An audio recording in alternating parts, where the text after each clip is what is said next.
Hi అండి, ఇది కపరిల్లాకు. చిన్నపిల్లలకు దగ్గు వచ్చినప్పుడు ఇవి నీట్గా కడిగి కొద్దిగా హీట్ చేయాలండి. ఎక్కువ చేయకూడదు, కొంచెం హీట్ చేయాలి. కొంచెం హీట్ అయినాక ఇది బాగా పిండి పిల్లలకు తాపించాలండి. దగ్గు ఒక్క ఏటుకు దగ్గుతుందండి. అదే పెద్దవాళ్ళు అయితే కొంచెం ఉప్పు వేసుకొని నమిలి మింగేయాలి. ఈ మటుకు వేడైతే చాలండి. గ్యాస్ ఆఫ్ చేసేసి ఇంకా ఉగ్గు గిన్నెలోకి పిండుకోవాలి. ఇప్పుడు ఇవి కొంచెం చల్లారాలండి. ఇప్పుడు ఇలా దీంట్లోకి పిండేసుకోవాలి. పిల్లలకు దగ్గు, జలుబు ఇవన్నీ ఒక్క ఏటుకు తగ్గుతాయండి. తప్పకుండా ట్రై చేయండి.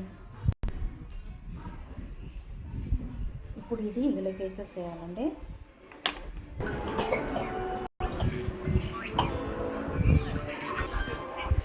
తాగి మింగే అలా.